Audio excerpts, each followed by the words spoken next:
Boa tarde a todos, sejam bem-vindos a mais um call de resultados do Fundo de Investimento Imobiliário VBI Logístico, LVBI 11. Meu nome é Juliana Freitas, sou responsável pela área de relações com investidores da VBI. Gostaria de informar a todos que este call está sendo gravado e esta apresentação estará disponível no site do fundo, www.lvbi11.com.br, e também no YouTube da gestora. Durante a apresentação, as perguntas poderão ser enviadas pelo chat e serão respondidas no final do call. Informamos que previsões acerca de eventos futuros estarão sujeitas a riscos e incertezas que podem fazer com que tais expectativas não se concretizem ou sejam diferentes do esperado. Essas previsões emitem a opinião da gestão unicamente na data em que são feitas e o fundo não se obriga a atualizá-las. Agradeço primeiramente a presença de todos e passo a palavra agora ao Alexandre Bolsoni, Head de Projetos no segmento logístico da VBI, que liderará esta apresentação. Boa tarde, Alexandre. Boa tarde, Juliana. Boa tarde a todos. Mais uma vez, aí, obrigado pela presença de todos que nos estão assistindo aqui ao vivo e também aqueles que provavelmente assistirão a gravação em nossos canais de podcast, nosso site, para melhores informações. Então, já seguindo aqui para a nossa apresentação em si, hoje a gente vai passar na mesma estrutura que temos feito aí as últimas apresentações. Rapidamente, uma pequena lembrança do que é o fundo, um pouco do panorama de mercado do segmento logístico, tanto no Brasil e nos mercados onde nós temos ativos. Falar um pouco dos principais destaques aí do terceiro trimestre de 22, como está o nosso portfólio, passando também pelo resultado desse terceiro trimestre e algumas estimativas que temos aí para o futuro. E no final abriremos aí para eventuais perguntas e respostas para esclarecimentos adicionais. Então, lembrando um pouquinho o que é o fundo, né? O fundo hoje, acho que um dos destaques aí, um pouco mais de. A gente tem sempre aquele mantra, aquele 3 pilares que a gente comenta, a gente quer ter um fundo que seja líquido, tanto em ativos quanto com relação às suas cotas no mercado, um portfólio diversificado, tanto com relação à localização geográfica e principalmente ativos e locatários, e também, e por fim, um portfólio que seja resiliente, com o objetivo de entregar dividendos recorrentes e estabilizados para os nossos cotistas. Acho que como destaque, nós temos aí os 10 ativos, né, sendo que um deles ainda temos a fazer a escritura definitiva de compra e venda, que falaremos hoje aqui, que é o Cajamar. Os outros 9 já estão dentro do nosso portfólio, e com destaque pelo aumento também do número de cotistas do fundo. Hoje já são mais aí de 60 mil cotistas dentro do fundo, que tem aí aproximadamente 480 mil metros quadrados de ABL própria e um patrimônio líquido de 1,4 bi de reais. Então, aqui um pouco da linha do tempo, acho que eu posso passar um pouco mais rápido, mas só lembrando, então, o fundo teve o IPO lá em 2018, uma primeira emissão aí de 303 milhões de reais, onde tiveram aquisição de 2 ativos, Guarulhos e Extrema, depois uma nova emissão lá no ano 2019, onde foram aquisição aí de mais 5 propriedades, entre elas a expansão lá do ativo de Extrema. Em 2020 tivemos uma nova emissão, que foi a última, né, a terceira e última emissão até então, até agora, onde os ativos foram adquiridos, novos ativos, que chegamos aí aos 10 que fazem parte do nosso portfólio. E no começo desse ano tivemos um crescimento orgânico aí de expansão de 2 ativos que nós havíamos adquirido anteriormente, que é o ativo Araucária, que só lembrando está alugado para a Magazine Luiza, e também o ativo Betim, que está alugado lá para a Amazon. Falando um pouquinho aí do panorama de mercado, para sempre estar sempre conectado aí com o que está acontecendo no nível dos ativos, o mercado de logística segue em crescimento. Então, quando a gente faz aí ver os números do Brasil como um todo que temos aí nesse slide, teve um crescimento aí do estoque, ou seja, de novos desenvolvimentos, da ordem de 18%, é um crescimento significativo em qualquer tipo de mercado. E mesmo assim a vacância ainda reduziu, ou seja, tudo aquilo, o volume que foi entregue, as novas locações, o aumento de ocupação foi maior que esse volume entregue, acarretando uma redução na taxa de vacância no Brasil como um todo. Então saiu lá no terceiro trimestre de 21 de um patamar de 12% para um patamar de 10%. E com isso, né, quando a gente fala que um patamar de 10%, um pouco entre 10% e 12%, é um patamar de equilíbrio de mercado, um pouco abaixo de 10%, já começa a ficar mais favorável ao proprietário do que para o inquilino, ou seja, uma certa escassez de espaço para locação. Tivemos um incremento significativo do preço de locação, do preço pedido, né? No Brasil, teve um incremento aí da ordem de quase 19% nesse período, saindo de um patamar médio de 19,39 para R$23 o metro quadrado. Isso muito em função da contínua demanda para ativos de qualidade e principalmente a gente começa a ver aí, em função do aumento do custo de construção significativo nos últimos 24 meses, o repasse desse aumento de custo para o preço pedido de locação dos ativos, principalmente esses mais novos. Falando aí um pouquinho com relação ao mercado e pegando os principais números aí, especialmente mais de São Paulo, a gente pode ver que todo esse novo estoque que tem sido entregue nos últimos anos tem sido alugado. A gente teve um período aí que a gente coloca em vacância em queda, que ficou entre 2017 e 2020, onde a ocupação foi maior que o novo estoque, ou seja, a metragem quadrada ocupada foi maior do que aquilo que foi entregue em novos desenvolvimentos. Isso fez com que a vacância caísse significativamente, de um patamar aí de 25% para um patamar de 12% aqui no estado de São Paulo, e ela vem se mantendo durante o ano de 2021 e durante o ano de 2022. Mesmo nesses anos, a gente tendo entregue de novo estoque, de novos produtos, significativamente maior que os anos anteriores. Quando a gente olha aí o ano 2021, tivemos um pouco mais de 1,5 milhão de metros quadrados entregues, que foram praticamente todos ocupados, mesmo volume de novo estoque. E se a gente olhar aí os primeiros 9 meses do ano de 2022, o volume entregue continua grande, já superando 1 milhão de metros quadrados, e as novas locações continuam seguindo o mesmo volume, o mesmo patamar de novo estoque, deixando a taxa de vacância estabilizada nesse patamar próximo entre 10% e 12% no estado de São Paulo também. Vale lembrar sempre que no estado de São Paulo a gente diferencia, a gente entende que o mercado se divide, e o mercado como um todo é analisado através de raios, quando comparado com o centro da cidade de São Paulo. O raio 30 é o raio mais demandado, que é o mais próximo do centro de São Paulo, mais na região metropolitana em si. Hoje apresenta algo em torno de 10% da taxa de vacância, ou seja, existe uma certa escassez de ativos de boa qualidade nessa região. Diferente um pouco das regiões entre 30 e 60 e acima de 60 quilômetros do centro de São Paulo, onde a taxa de vacância é um pouco maior, justamente por ter uma barreira de entrada um pouco menor. Né?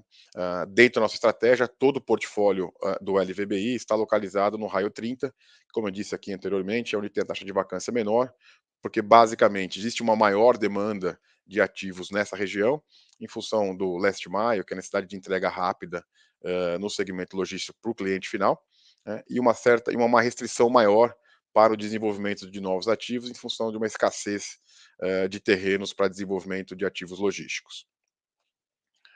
Em função disso, essa região que a gente chama de raio 30 tem um valor de locação mais elevado. Né? Então, hoje, se a gente olhar aí os últimos 2 anos, houve uma retomada do mercado, né? Uma recuperação dos valores de locação, muito em função da queda da taxa de vacância, que ocorreu até 2020. Então, a partir do momento que ela atingiu aí os 10%, 12%, o valor de locação começou a subir, pela necessidade aí de espaço por parte dos locatários e a certa escassez de ativos de boa qualidade. E essa subida vem se sustentando nos últimos 2 anos, atingindo aí no raio 30, quase que R$ 30 o metro quadrado de preço pedido, também em função desse repasse do aumento de custo de construção do segmento logístico como um todo. Né? As demais regiões, que é acima do raio 30, que é 30, 60, 60, 120, como a gente coloca no slide anterior, sempre demora um pouquinho mais para recuperar, para sentir esse reflexo, e vai muito ainda no embalo dessa região do raio 30. Por isso que, mais uma vez, que a gente gosta de estar no raio 30 de São Paulo, que é a região onde os valores de locação recuperam mais fácil no momento mais favorável ao mercado para os proprietários, e no momento de crise, vamos chamar assim, ele deveria segurar um pouco mais o preço quando comparado com as demais regiões. Falando um pouquinho aí dos outros mercados onde nós temos ativo, lá o segundo maior mercado onde temos ativos é o estado de Minas Gerais. Nós temos um ativo na região de Extrema, que é bem próximo aqui da divisa com São Paulo, e outro ativo na região metropolitana de Belo Horizonte, mais especificamente na região de Betim.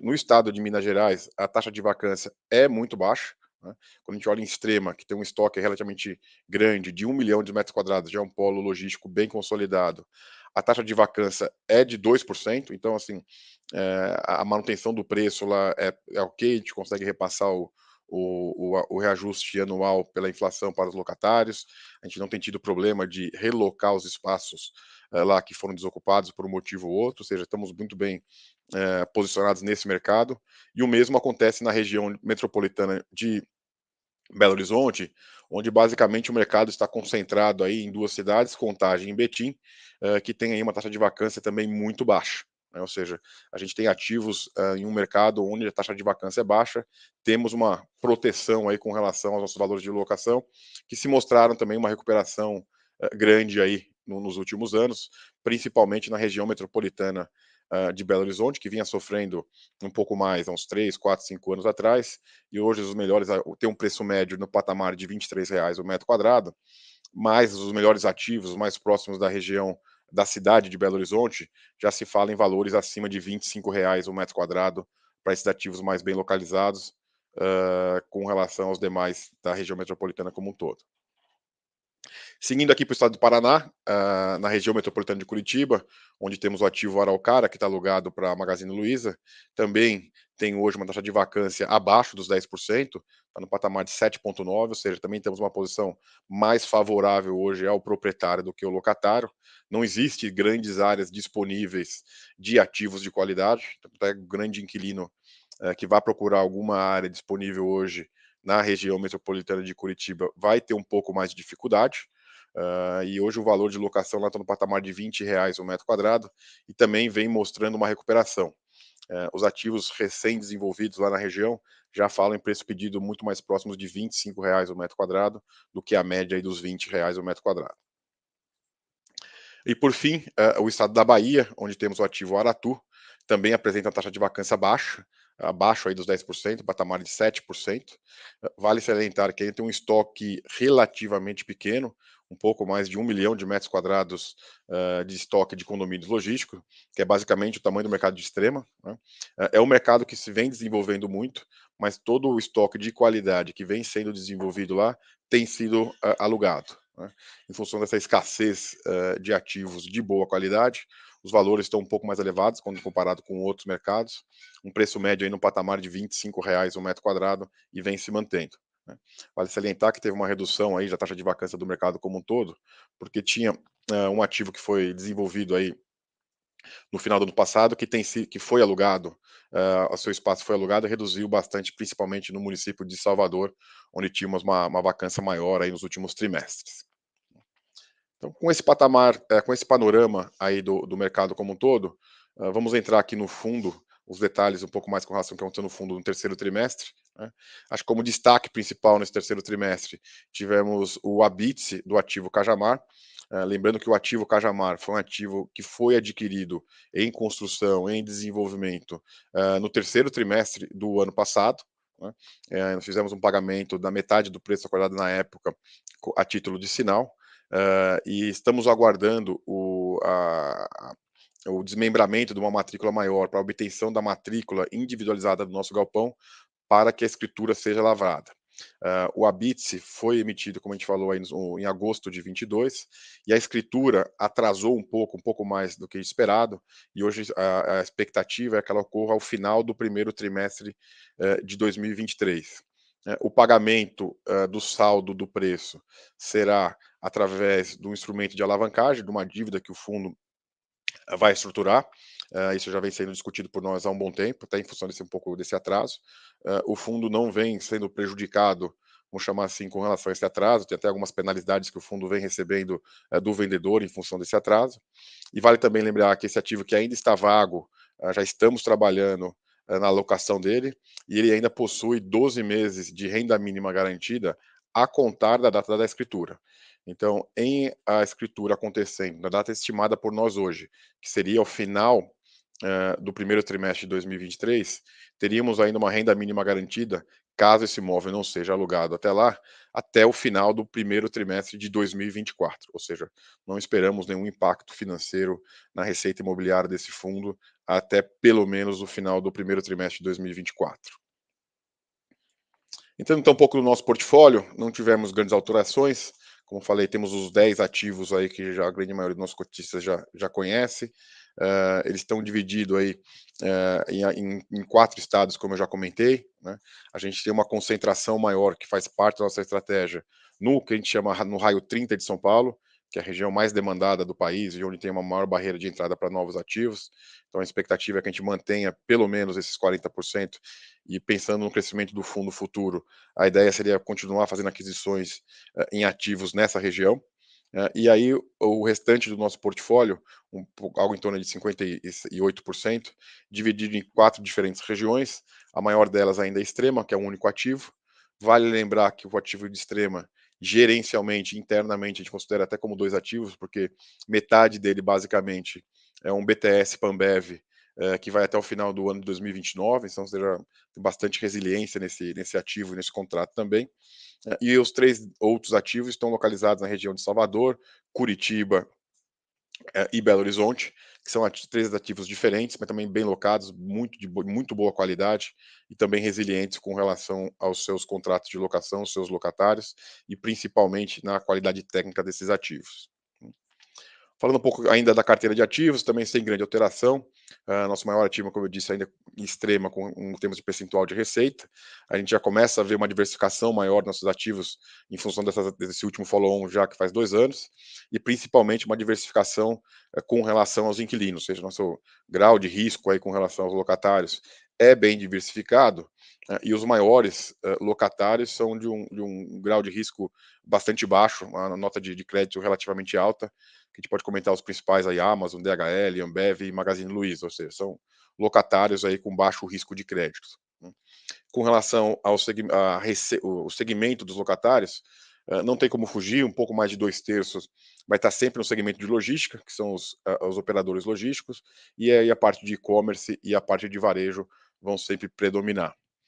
Vale destacar também que o nosso portfólio entendemos ser de excelente qualidade, 95% do nosso portfólio hoje são de empreendimentos classe A, que tem as melhores especificações técnicas, e também com relação à resiliência, com relação à tipologia dos contratos, né. A gente tem aí hoje quase 27% de contratos atípicos e o remanescente de contratos típicos.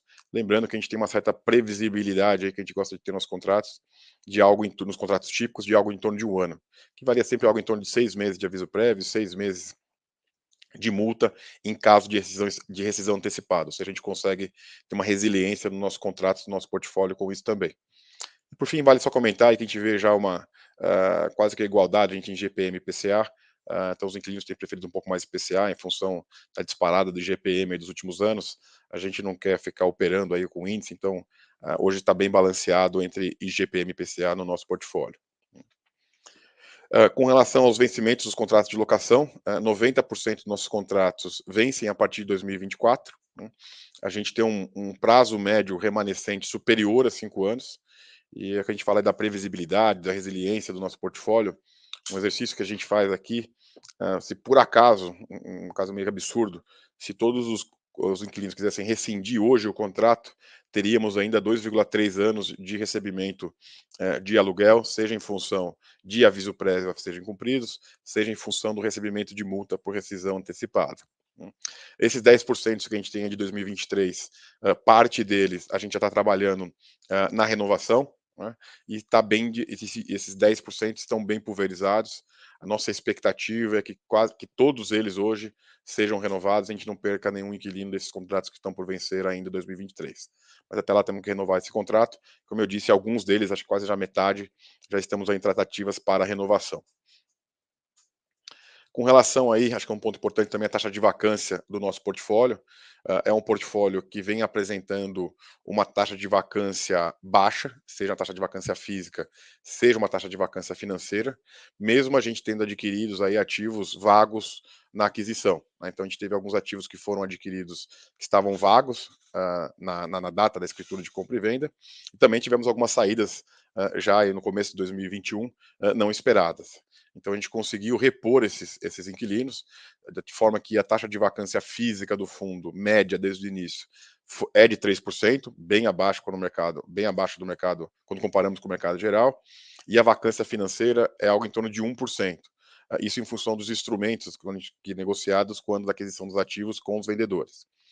Durante esse ano, mais no começo do ano, tivemos mais algo em torno de 13.000 metros quadrados de novas locações, e mais recentemente tivemos a saída de 3 locatários que não renovaram os seus respectivos contratos de locação. Hoje a gente tem algo em torno aí de 13 mil metros quadrados disponíveis dentro dos ativos que nós fazemos a gestão, a BL própria do fundo até um pouquinho menor, e eu posso adiantar para vocês que todos aí estão em tratativas para as novas locações.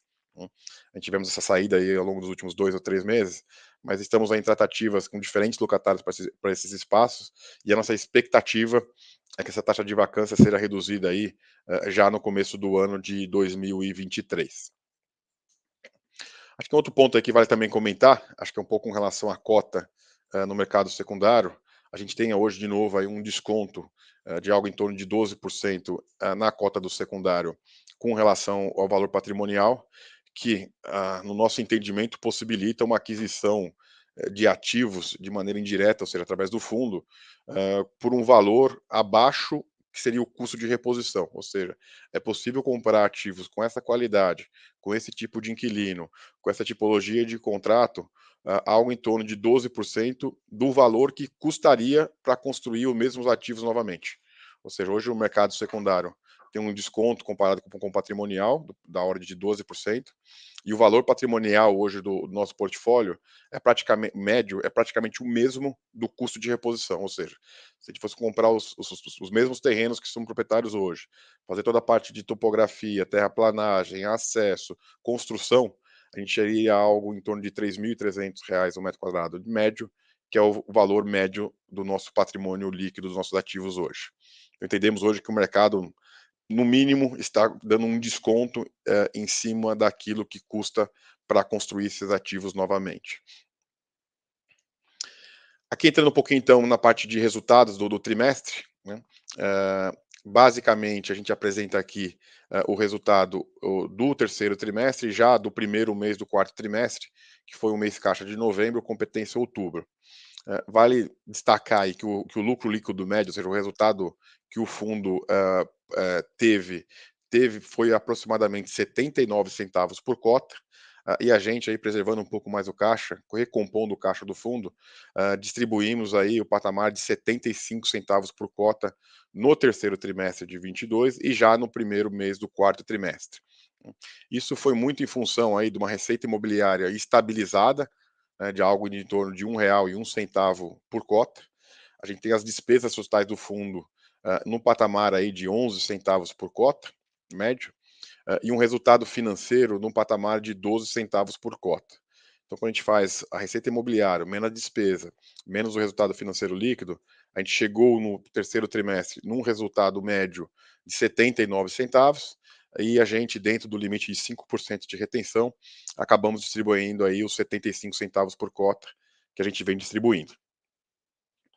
Quando a gente olha aí para as perspectivas agora já para o quarto trimestre, olhando um pouquinho para frente, a nossa expectativa das receitas imobiliárias é que se mantenham nesse patamar de R$ 1,01 por cota, com os reajustes pela inflação que vão ser feitos aí aos meses de novembro e os meses de dezembro, conforme os contratos de locação. Então, parte dessa receita aí deveria ter um pequeno incremento com relação ao reajuste, que está em patamar de 5% hoje daqueles contratos que tem a data base agora no final do ano.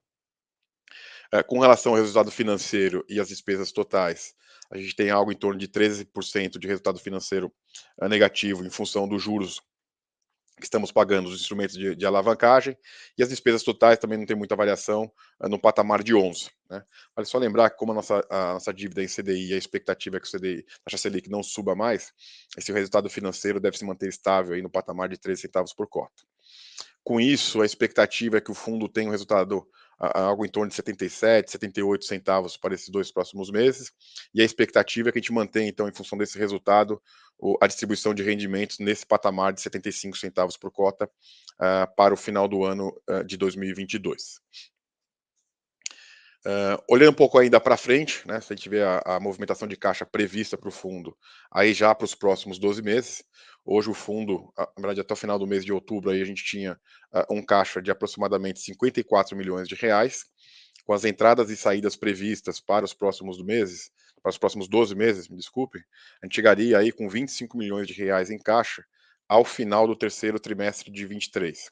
Este caixa seria o suficiente até para arcar com todas as obrigações até o início de 24, então a gente tem uma certa, não tranquilidade, mas o caixa está equacionado até o início de 24, sendo que dentre as principais movimentações, ainda para 2022, a gente pode destacar o pagamento da parcela do earn-out lá de Aratu, que basicamente até já foi paga na última semana, então esse caixa está um pouquinho mais baixo, mas a grande movimentação vai acontecer ainda no primeiro trimestre de 23, com o pagamento do custo de obra da expansão lá do ativo Betim, que deve acontecer no começo do primeiro trimestre de 23, e ao final do primeiro trimestre, teremos a expectativa da lavratura da escritura do ativo Cajamar, como eu comentei anteriormente, onde a expectativa é termos um instrumento de alavancagem de aproximadamente um loan to value de 70% do valor do ativo, e o saldo a pagar é algo em torno hoje de 68 milhões de reais que temos de obrigações.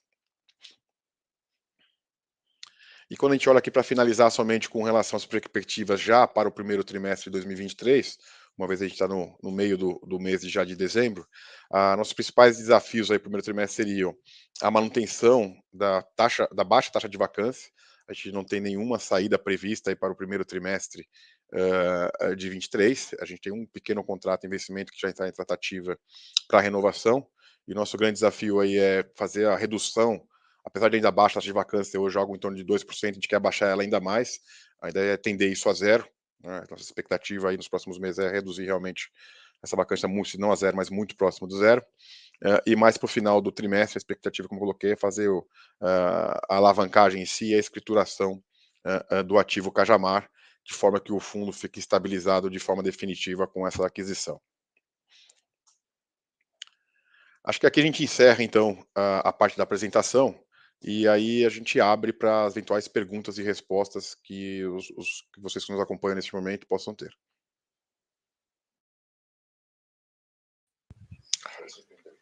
Olá, começaremos aqui com uma primeira pergunta. O investidor está perguntando se existem tratativas comerciais para a área vaga disponível no ativo Aratu. Sim, existem. Hoje, de maneira mais específica, todos os ativos têm pelo menos proposta na mesa para alocação, né? Existem tratativas, o ativo Aratu hoje, só relembrando, a gente tem aproximadamente 6 mil metros quadrados. Lá a gente tem um dividendo preferencial mínimo até junho de 23, então essa área vaga no ativo Aratu não tem impacto financeiro para o fundo, mas a gente não quer contar com isso, né? Então hoje existem sim tratativas para esse espaço, já propostas trocadas em andamento para alocação desse espaço. Só vale quando está assinado, né? Quando a locação estiver assinado. Nossa expectativa, como coloquei, é encerrar essa alocação ainda no primeiro trimestre de 23, que seria antes da finalização do dividendo preferencial mínimo. Já puxando o gatilho, mas já adiantando também, nos demais espaços também temos tratativas em andamento. Em Extrema, a gente tem aproximadamente 3 mil metros quadrados, que também temos um inquilino para ocupar esse espaço, com tratativas bem avançadas. Em Itapevi, temos 2 módulos aí de aproximadamente 1.500 metros quadrados cada um, que também existem propostas na mesa em negociação. E o mesmo vale até para o ativo Cajamar, que a gente ainda não fez a estruturação, que seria, como eu comentei, previsto para o final do primeiro trimestre de 23, mas existe já tratativas também com diferentes empresas para ocupação tanto parcial, eventual ocupação parcial do ativo, como também a ocupação de um único inquilino para o galpão lá, que tem aproximadamente 35 mil metros quadrados. Próxima pergunta é: considerando o cenário macro atual, a gestora entende que 2023 vai ser um ano mais propício a novas emissões? Acho que um ponto importante aí com relação às novas emissões são dois, né? Primeiro é a expectativa da taxa de juros. Acho que o mercado mostrou uma recuperação recente, que depois voltou um pouquinho a cota, com uma expectativa de redução da taxa de juros para o ano que vem, né? Então o mercado tinha uma expectativa de redução, alguns falavam até o final do primeiro semestre de 23, já teríamos uma queda na taxa Selic, que isso, sem dúvida nenhuma, tem um impacto nas cotas como um todo, na atratividade para esse tipo de fundo, quando comparado com a renda fixa com juros menor, vai gerar até oportunidades em outros investimentos alternativos, então esse é um ponto importante. Então, esse é uma questão que a gente está aguardando que seja um pouco mais macro. E outra questão importante que a gente também olha é, eventualmente, o valor da cota no secundário comparado com o patrimônio líquido, né? Hoje, a cota tem um desconto de aproximadamente 12%, como eu comentei. Isso também a gente entende que a cota no secundário deveria reagir um pouco mais para uma oferta ter sucesso. Então, acho que são os dois pontos, estão interligados, então acho que vale comentar. Tem uma questão macro, mas o que nos cabe aqui, que a gente pode fazer, é trabalhar no micro dentro do nosso controle. Ou seja, dentro do fundo, o portfólio continua aí uma taxa de ocupação muito alta, 98, 99%, se considerar a taxa de vacância financeira. Todos os ativos, aqueles que tiveram contratos não renovados no passado e agora a gente acredita que vão ser locados por novos locatários, e o mercado de segmento logístico continua ainda pujante, né? Ou seja, todo aquele volume, o pessoal comentava, vai ter muita oferta, mas todo aquele volume que tem sido entregue tem sido alugado. Então, os fundamentos do mercado logístico, com um portfólio de boa qualidade, continuam muito fortes, e a nossa expectativa é um pouco do cenário macro com relação a ofertas futuras. Próxima pergunta é, um investidor está perguntando assim, poderia informar qual o impacto financeiro dessa nova alavancagem no resultado financeiro do fundo? A gente pode mandar alguma estimativa. A estruturação do fundo como um todo, essa alavancagem, ela, quando a gente fez lá atrás, ela teria um impacto financeiro de aproximadamente 3 centavos por cota, mas que vai ser netado, ou seja, vai ser, no final do dia, o impacto líquido é praticamente zero, porque a receita imobiliária proveniente desse ativo, após a escrituração, vai praticamente netar, sobrar, é marginalmente positiva, porque a receita imobiliária imaginada seria maior que a despesa financeira. Então, não deveríamos ter impacto final no dividendo com a estruturação dessa dívida após a obtenção da posse do imóvel para o fundo. Com essa última pergunta, existe algum mercado que a gestora vê com mais cautela dentro do mercado logístico? Nossa estratégia do fundo, como todo, é muito boa pergunta. A gente gosta de ter ativos onde é difícil produzir novos produtos e onde existe demanda, né? Então, assim, existem mercados onde tem mais demanda e menos demanda, e mercados que é mais fácil produzir e menos fácil produzir. Então, como exemplo mais óbvio, a gente gosta muito de estar na região metropolitana de São Paulo, porque tem muita demanda e existe uma restrição de novos terrenos para a produção de eventuais concorrentes futuros, né? Os outros, então, a estratégia é manter algo em torno aí de 50% dentro da região metropolitana de São Paulo e evitar localizações onde existe uma baixa barreira de entrada. Esse é o nosso grande desafio. A gente gosta de ter ativos onde é difícil produzir. Então, nossos investimentos fora do estado de São Paulo foram muito bem estudados, muito bem discutidos. Tem que ser aí um dos 3 melhores ativos de cada mercado e um mercado que esteja potencial de crescimento. Então, quando a gente olha Salvador, é um mercado claramente que a qualidade dos ativos existentes é muito baixa. Então, a gente quis fazer um investimento lá. Hoje a gente tem entre os 2 melhores ativos da região e por um preço que faça sentido. Quando a gente olha lá em Betim, região metropolitana de Belo Horizonte, a gente tem um imóvel de 50 mil metros quadrados alugado para a Amazon, com ampla pátio, docas, muito eficiente, que é muito difícil produzir com uma taxa de vacância muito baixa, né? O mesmo a gente pode falar de Araucária. Então a gente analisa aí provavelmente os 10 maiores mercados de São Paulo, e a gente tem uma preferência de ter uma participação maior na região metropolitana de São Paulo. Quando a gente sai da região metropolitana de São Paulo, ser muito cuidadoso com os fundamentos e tem que ser um dos melhores ativos da região, porque a gente sabe que a barreira de entrada para esses mercados fora de São Paulo é um pouco menor. Bom, recebemos mais uma pergunta. Ele nos questiona qual é o nosso plano, com relação a após, o período de cobertura de caixa, né, pensando aqui nas obrigações do fundo, e se é necessário fazer um follow-on para pagamento dessas obrigações, e se a gente considera fazer, um pouco da linha do que você já respondeu, com as cotas, no atual valor de mercado. Hoje é importante colocar que o nosso plano aqui de caixa, a gente tem caixa, teremos caixa até o primeiro trimestre de 2024. Então a gente passa aí todo o ano 2023 sem precisar fazer uma nova captação, né? Aí sim, a partir do ano 2024, nós teríamos, se nada mudar, que fazer aí algum tipo de captação. Para essa captação, basicamente, tem 3 alternativas que poderíamos fazer. A primeira delas, basicamente, é uma captação em si, uma nova oferta, né? Que aí teríamos que tomar, a expectativa seria que o valor da cota no secundário esteja próximo, até superando aí o valor patrimonial. Esse é o plano inicial aí, em se falando numa nova oferta. Além disso, teríamos 2 outras alternativas que a gente trabalha sempre em paralelo, né. A primeira seria uma eventual até renegociação, do pagamento do principal da nossa alavancagem, da principal delas, que é o CDI, né. Essa essa essa essa alavancagem, a carência do principal dela vai até setembro do ano que vem, até setembro de 23.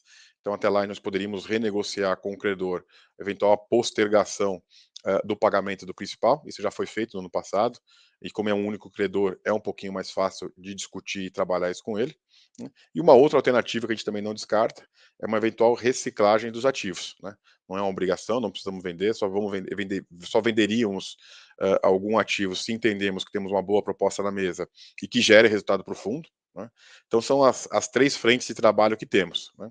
Vale salientar que a gente tem um pouco, quase que um pouco mais aí de 12 meses com o caixa previsto aí do fundo para os próximos, para esse período, para trabalhar, né? Então nossa expectativa é que durante o primeiro semestre do ano que vem o cenário macro esteja um pouquinho mais previsível, vamos chamar assim, e aí sim, dentre essas 3 estratégias, a gente vai poder colocar uma delas em prática. Todas elas a gente vai trabalhando, já estamos trabalhando em paralelo, mas acho que aí ao final do primeiro semestre, a gente vai ter um pouco mais de previsibilidade de qual caminho seguir.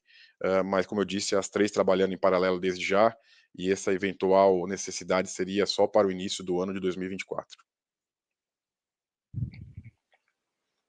Bom, não recebemos mais perguntas, então estamos encerrando a sessão de perguntas e respostas. Caso alguma pergunta ou alguma dúvida surja sobre o fundo, a gente gostaria de ressaltar aqui que o canal de RI está aberto através do e-mail ri@vbirealestate.com. Você também pode acessar as nossas mídias através do nosso Instagram, do nosso YouTube, através do nosso podcast, que também mensalmente nós colocamos diversas informações, de atualização também. Vou passar aqui a palavra para o Alexandre, que vai fazer as considerações finais. Não, só agradecer então a presença de todos, as perguntas que foram feitas, sempre é muito bom ter essas perguntas para a gente poder esclarecer os detalhes. E lembrando, como a Juliana colocou, estamos sempre à disposição aqui para perguntas adicionais que vocês possam ter para tirar todos os detalhes e dúvidas aqui do fundo. Obrigado a todos e aí voltamos aí no começo do ano de 23 com o resultado do quarto tri de 22. Obrigado, um abraço.